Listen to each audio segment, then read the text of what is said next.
سلام سلام بنات، كيف نتوما؟ لاباس عليكم؟ بخير؟ مزيانين؟ العائله ديالي نتمنى تكونوا بخير. ميمتي وبويا الله يرحمكم ويرحم خواتاتي ويرحم جميع امواتنا يا رب في هاد العواشر. المهم جيت نقدم معكم رفيسه. كنحتاجو هنا العطريه يعني اللي كانت موضحه. هنايا عندنا سكينجبير، خرقوم، شويه البزار، شويه السمان، وشويه ديال الثومه. عاد نزيد هنايا شويه ديال الثومه محكوكه، وكنخلطوها مزيان بشويه الماء. غير الماء بلا ما ديروا الزيت البنات. هنا كنديروا غير الماء باش تدخل لينا في الدجاج. كنجيو يعني نعطروا بها الدجاج مزيان، ندخلوها في الجناب، ندخلوها في الدجاج هنايا مزيان. وعاد كنزيدوا على شويه البصله مشلضه في الاول والربيع. نخليو واحد شويه غير يتقلى واحد شويه، ونزيدوا عليه عاود البصله ديالنا، ونزيدوا عليه العدس وهنا شويه الحلبه. صافي البنات ونفس العطريه اللي درنا في الشرموله ديال الدجاج كنحاولوا نزيدوها هنايا في يعني في البرمه ولا في طنجره تكون كبيره، يعني سكنجبير والخرقوم وشويه ديال الابزار كذلك. ونخليكم مع الفيديو البنات، والطريقه راه واضحه، واللي ما فهمش شي حاجه يكتبها لي في الكومونتير نعاود نشرحها له. وهنايا كندير البنات التريد، انا كندير التريد ورقه على ورقه. صافي البنات العجينه عاديه ديال المسمن. غير هنا ديال الرفيسه كنزيدو فيها شويه ديال المساخن راس الحانوت. نسيت ما قلتش لكم، راه هي درتها في العطريه مع الدجاج، ودرناها هنايا شويه عاود في الطنجره. صافي البنات دخلوا شوفوا هنايا، والطريقه راه واضحه كنظن في الفيديو. نتوما كنديروها صاينه.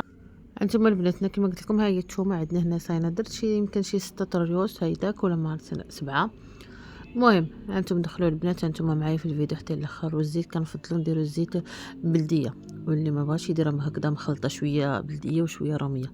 يلا البنات انتم معايا في الفيديو.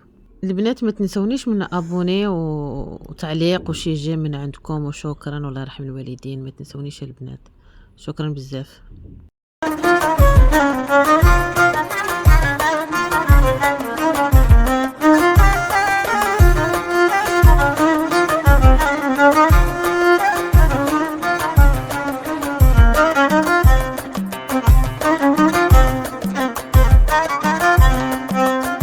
ايه ايودو الزين وين غيو يلعقل يوليلو وين غيو لا في خلعله الزين وين غيو يلعقل يوليلو وين غيو لا في خلعله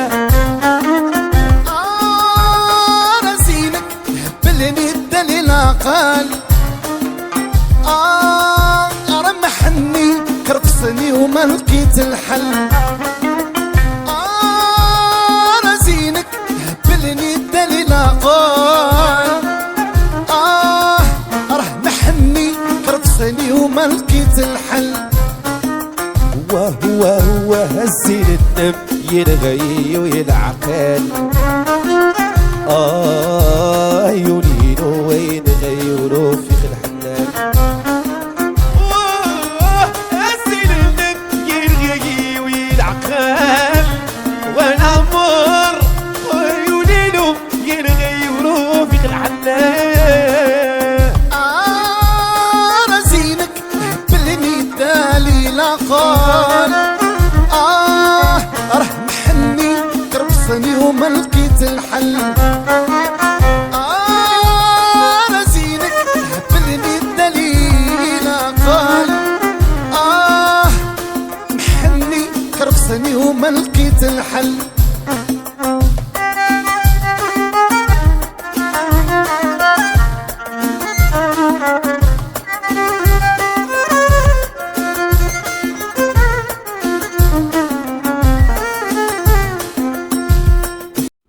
البنات هنايا فاش كنكونوا سالينا يعني طابت لينا المريقه وداك الشيء، كنسبقوا واحد المغرفه ولا جوج مغرفات في الطبسيل ولا في القصريه. عاد كنبداو كندير لهم داك الرفيسه ديالنا، داك المسمن ديالنا. ها كيما شفتوا حطينا داك الدجاج من بعد ما تحمر. بالنسبه للتحميره البنات كندير فيه شويه ديال السمن وشويه ديال الزبده وشويه ديال التحميره، وكندهن به الدجاجه ديالنا وكندخلوها الفران ولا الاير فراي ولا حسب اللي بغيتو. وبالنسبه للتزيين انا قلت لكم كاين عندنا بيض السمان، شويه اللوز مقلي، شويه التمر معمر باللوز، وشويه الكركاع. وبصحه وراحه البنات، ما تنسونيش من ابوني وتعليق وجيم. شكرا بزاف، بارك الله فيكم.